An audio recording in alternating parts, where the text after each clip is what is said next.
What is up, A-Team? Welcome back to my channel. I am coming at you again with that top tier content. Today I'll be bringing you guys an updated accommodation guide, if you will. I know that matrics are getting their results and a lot of people are making their way back to varsity, so this is a relevant time to make this video. Okay, let's address the elephant in the room, okay? I know it's kind of skew right now, but then my tripod is giving me all sorts of ghetto issues. I'm not trying to drop my camera, so we're just gonna have to deal, okay? Trust me, I want to scream as well. But the show must go on. So I did make a video of this nature about a year ago, but obviously a lot changes in the year. I have different opinions, I have different options, I've seen a bit more, so let's get right into it. If you want to see the video that I did before, I'll link it up here, but this video won't be much different. There'll be a few changes obviously. So this video will be in chapters for your convenience. There'll be a student's accommodation chapter, there'll be an apartment complex chapter, and then there'll be a digs chapter. If you don't know what a digs is, it's like a halfway point between apartments and student accommodation, so that's the vibe. Hope you guys enjoy the video. Please don't like, comment and subscribe, and let's get right into it. So I've got my phone with me because one thing about me, I will take notes and I will read every single note off my phone. But anyways, there's obviously a lot more options than what I'll mention in this video. It's up to you to go and Google it. I'll just be naming the most convenient things in my humble opinion. Okay, so let's get into the student accommodations. First on my list is South Point and Res Publica, which are located in Claremont. There is a Claremont Jammy that obviously goes from UCT to Claremont, so you'll be fine in terms of transport. But I do want to mention that in terms of the Jammy, the Claremont Jammy is always full. There's never a day I've seen it where it wasn't full, and I know it might seem cute in theory, just chilling in a line with your friends, having a good time, having a good old chat. But it'll wear off. At some point, there'll be hot days, there'll be rainy days, there'll be cold days, there'll be whatever's going on, and the last thing you want to do is stand in line to either get to school every day or come back from school every day. In my humble opinion, okay, if you can avoid living in Claremont, then avoid it. Obviously, unless you have your own means of transport, like a car or something. But yeah, the options there, South Point and Res Publica, they are self-catering residences, so I hate that. I feel like in first year you shouldn't be worried about making your own food and stuff. If you don't care about the kind of stuff, then cool, but I just think that in first and second year you should be in a place where food is covered for you, even though res food sucks ass. I still think that is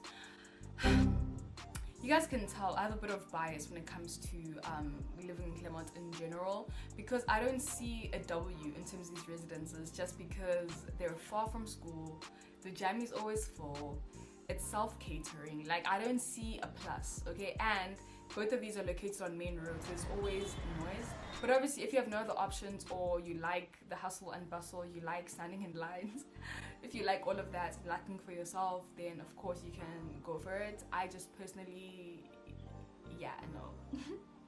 It's not going, it's not going. It's not going, you know what I'm saying? It ain't going, nah, it ain't gonna work. Okay, so next on my list is Fountain Res, Nursery Square and Campus Key, which are located in Rosebank pretty much. They're actually right by lower campus at UCT, so they're in the perfect position. You can even walk to school. I don't like walking, so I don't know about all that, but you can walk. There's actually no jammies that take you from any of these places I just mentioned to school because it's so close. So yeah, I really liked Fountain Res. The only thing I don't like about it is that there's no single rooms, like in terms of having your own kitchen, having your own everything. I think the best, not the best rooms, but the rooms I know of is having your own room and your own bathroom obviously, but then you have to share kitchens. If you're into all that, then go for it, but I just, yeah, Fountain Res, just because of that, for me, I wouldn't. But obviously as a first year, what do you need your own room for? Go share, go socialize, okay? But if you are like third year level, maybe even second year level and onwards, just consider that, because I don't like sharing. Like I hate sharing, but if you don't mind sharing, then Fountain Res is good. Nursery Square is like an apartment that you can share with someone. Another thing I don't like about it is that you have to actually share with someone. You can't have your own apartment as far as I know. So that's the one thing also is making me a bit about it. Campus Key, we all know about Campus Key, you can have your own room there, but I think it's the same concept as Fountain Res, in the sense that you obviously have your own room, your own bathroom for some of the rooms, but you have to share a kitchen and all that.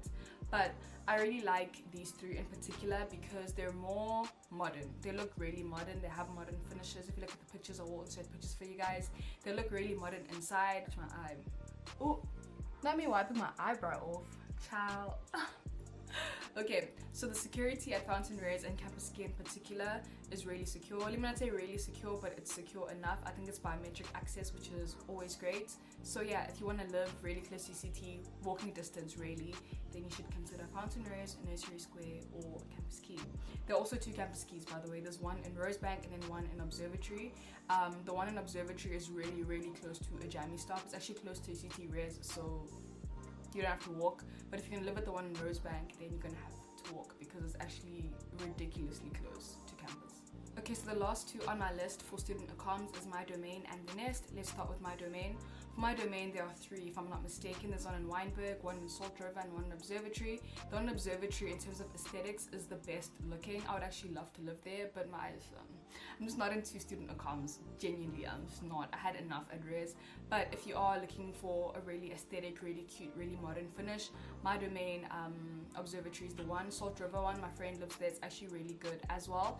The only problems with them is that the jammies are nowhere near the actual buildings, but there are shuttles that take you from My Domain to a jammy stop or to lower campus. So, I mean, you're gonna have to just travel more, but it's not that big of a train smash, honestly. So yeah, in terms of My Domain, if I'm not mistaken, you have your own room. I think there's a TV in the rooms. Depending on which room plan you get, you can have a balcony and all that stuff, but I still think you share communal areas like kitchens, just because you don't have an oven and stuff in your room, so you're gonna have to share communal areas.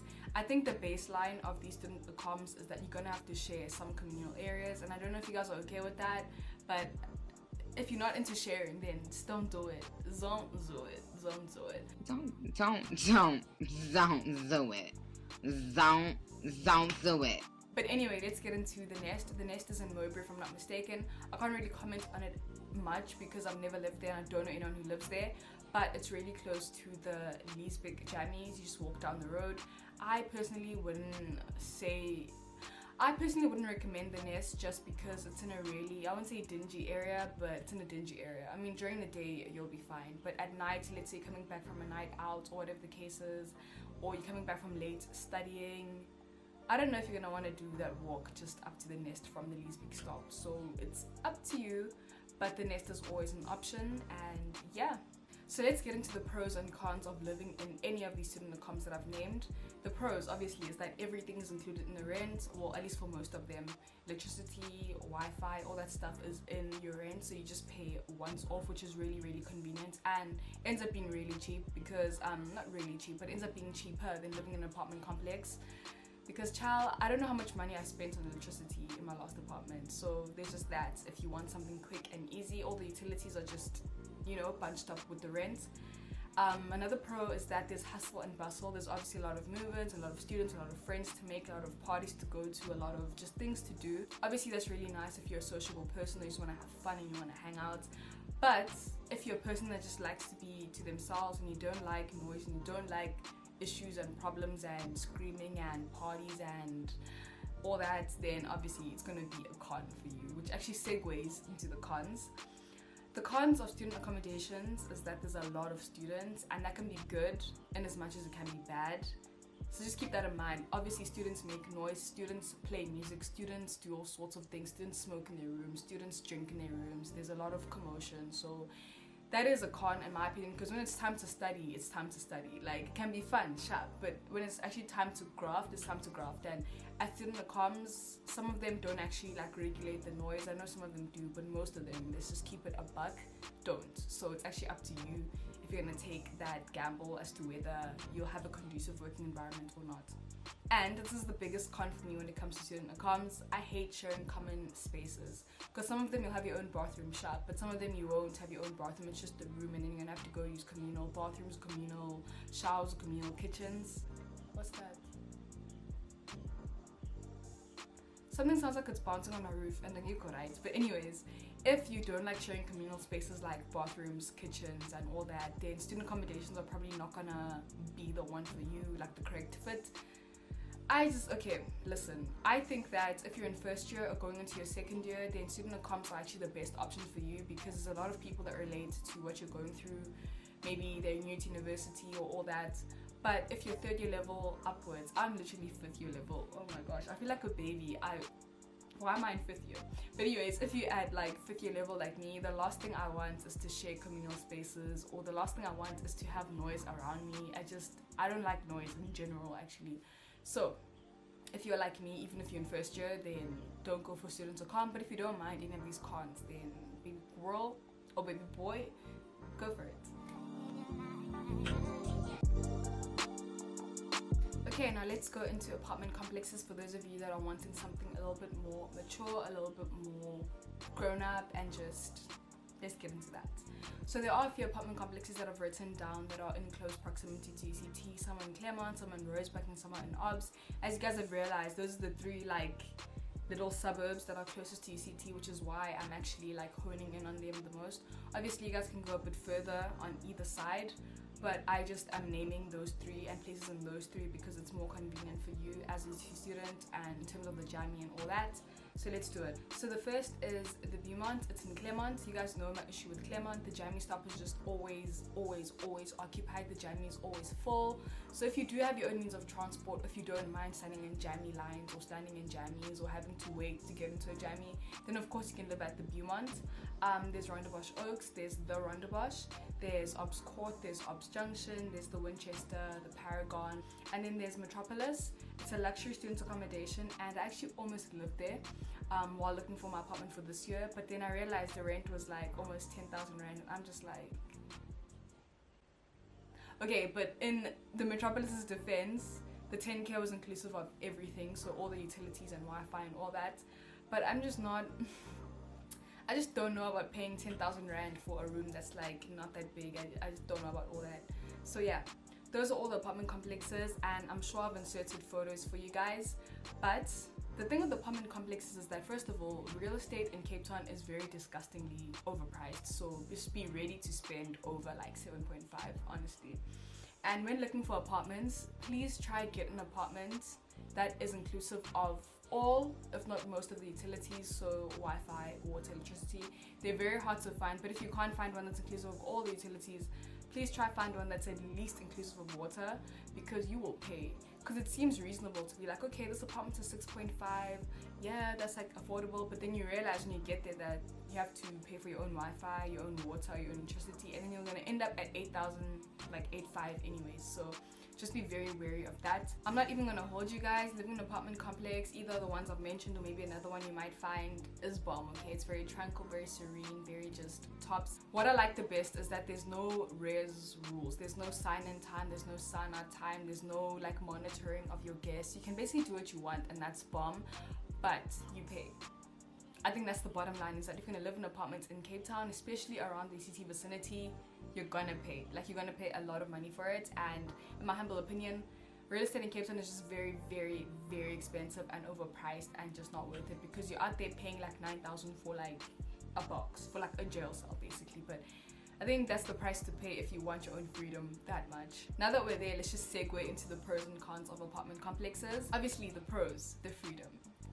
The freedom is like the best part of it. You can do whatever you want really in an apartment complex. No one's like busy monitoring your guests. No one's busy having your guests sign out at like 11 or whenever sign out time is. You can basically do what you want. And obviously it's very mature, so it's very conducive to working. In the apartment complex that I lived in last year, and I'm moving back into the same complex this year, it was very, very, very quiet, because most of the people that lived there were working like people. So during the day they'd be gone. There'd be just a few there were a few students, because I could like hear the music playing during the day, which is obviously like no 30-year-old is busy playing Ariana Grande at like 10 in the morning, trust me. So there were a few students, but then overall it was very just quiet, very serene, very, you know, very mature, and that was very conducive to my working, because I have to work in a quiet space. I can't have all the screaming in the passages and all that.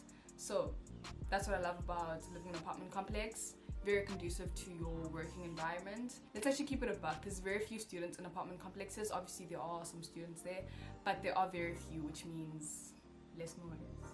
I don't know if it's correct to actually group students with making noise, but that's just my experience in all the 4 years I've been at UCT, or 5 for this year. Wherever there's students, because wherever there's students, more often than not, there's alcohol and drugs involved. So Do with that information what you will, but living in an apartment complex is bomb. Those are the pros. There's only one con I've put down, and that's price. I think that's the biggest con of them all, because if you've ever taken a look through Property 24 or whatever, or private property looking for apartments in Cape Town, the prices are crazy. They are mental, but if you can obviously afford it, or you have a bursary or scholarship that's paying for your apartments or anything of the sort, then it's not really a factor for you. But the price is the only thing that's wrong with those apartments. Oh, and the size. They're really, really small. Apartments in Cape Town are generally very, very small, unless it's a 2-bedroom, of course, or anything of the sort. But they're very small. But on that same note, arrears rooms are also small, so just pick a struggle, I guess. So I actually have tips for those of you that want to move into an apartment complex, and that is to take pictures regularly of anything that may be wrong with the apartment. I lived in an apartment last year that had a few issues a few months in, and I was nice enough to just be like, okay, whatever. Like, I would tell my landlord, obviously, oh, there's this, there's that, and he'd reply, but then he wasn't doing anything about it. So then at the end, when it was time to get back my deposit, that gent took so much out of my deposit, and I'm just here like, why? So yeah, if you can, take as many pictures as possible of anything that may be wrong with the unit. Take a video as soon as you move in to just check if everything is in place, and if it's not, send them the video, so you can also use that video as leverage when you leave, because it's really not nice to pay such a huge deposit. So yeah, my point is just that update your landlord very regularly about everything that's going on in the apartment. If you have even the smallest of issues, yeah, please let them know, because one thing about them, they will try and swindle you at the end when they're trying to keep some of your deposits. So yeah, just do that. And that's the end for those of you that are trying to move into apartment complexes.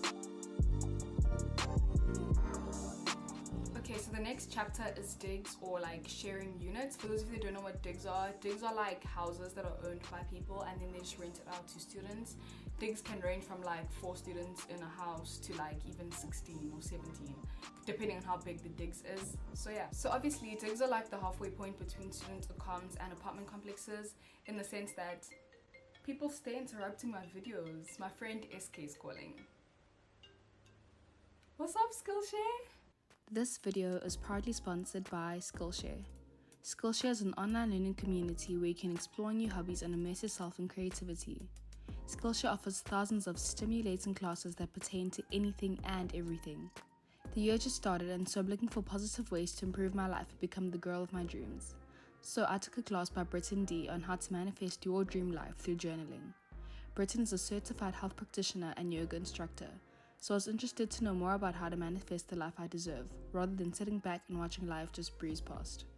I thoroughly enjoyed this class. It was clear and concise, as well as short and sweet. The class was 25 minutes, so it fit perfectly into my day.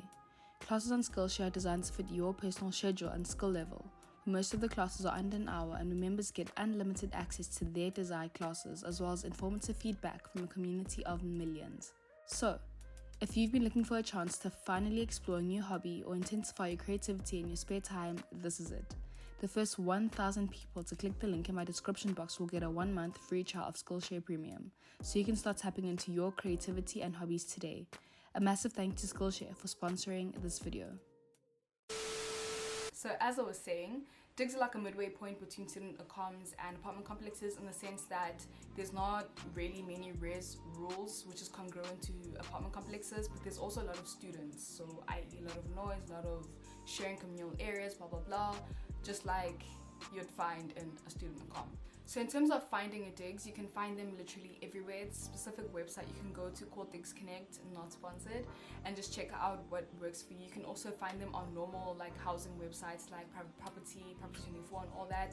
Just check the details for the listing to see how many people will live in that house with you. So if you are going to try find a digs and you're a girl, specifically a first year girl, please do try find a digs that is all girls. I won't speak for guys because I don't know what time they're on, but for you in particular, you don't want to find a situation where you've picked a digs and now you're moving in just to find that there's like 2 girls and like 6 guys. My friend had that issue and it was actually horrible. Obviously not all guys have malicious intent, but just rather be safe than sorry and find all girls digs. I think you'll feel much safer than there being like 6 guys you don't even know, especially because with digs there's not really any age restrictions. You might find that you're a first year or second year or third year in a digs with a postgrad, like a 24, 25-year-old postgrad, and I don't know if you guys are comfortable with that, but I personally, as an 18-year-old fresh from home, would not be comfortable by any means with that, but obviously whatever floats your boat, floats your boat. I'm just trying to give you guys tips that I wish I had in first year, because I didn't have res in first year, so my dad got me an apartment. I didn't really last long in that apartment because there's actually too much, which is why I keep saying, if you are going to move into an apartment, try to find one that has all the utilities included, because I was 18 years old paying for electricity, paying for trying to get furniture, and that's just not cute. I ended up moving, for those of you that are interested, I ended up moving to res anyway, and then yeah, that's history though. So if you do think that a digs is the right option for you, or perhaps you have no other options, let me just hit you guys with some pros and cons just so you know what you're getting yourself into, okay? The pros for digs is that it's very cost effective. Most digs are like 3k to like 5-6k, and most of them are actually really nice. When I think of a digs, I don't know why I intuitively just think of somewhere that's raggedy, but not all digs are raggedy. It's actually really, really nice digs. So there are really nice ones, but of course the price is much higher. There are digs with less people, which is obviously depends on which digs you pick. But yeah, the pros is that they're very cost effective. It's like almost the same price as res, but cheaper than an apartment, which is why I like to call digs the middle point.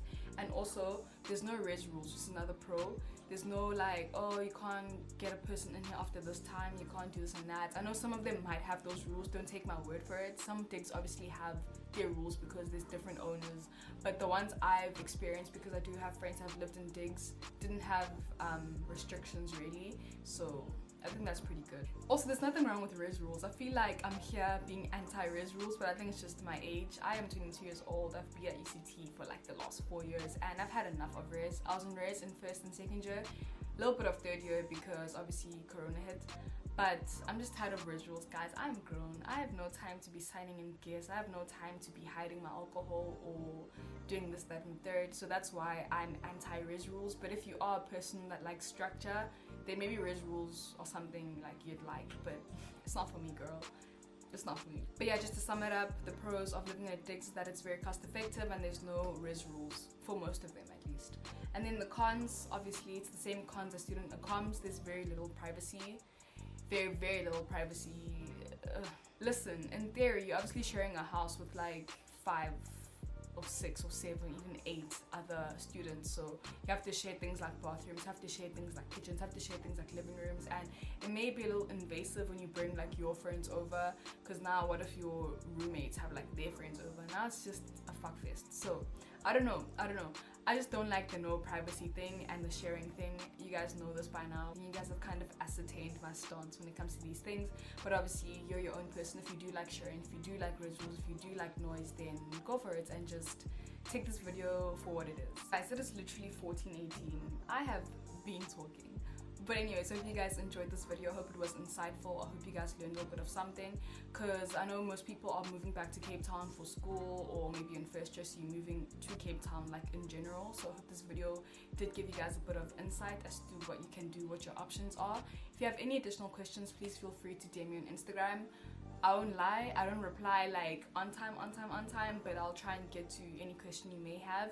Please don't ask me very specific questions like how's the management at Fountain Reyes, because girl, like how would I know? Of course, I love spending time with you guys. Hope you guys enjoyed the video. Please hit like, comment, subscribe, all that jazz. I'm speaking so fast, my battery's about to die.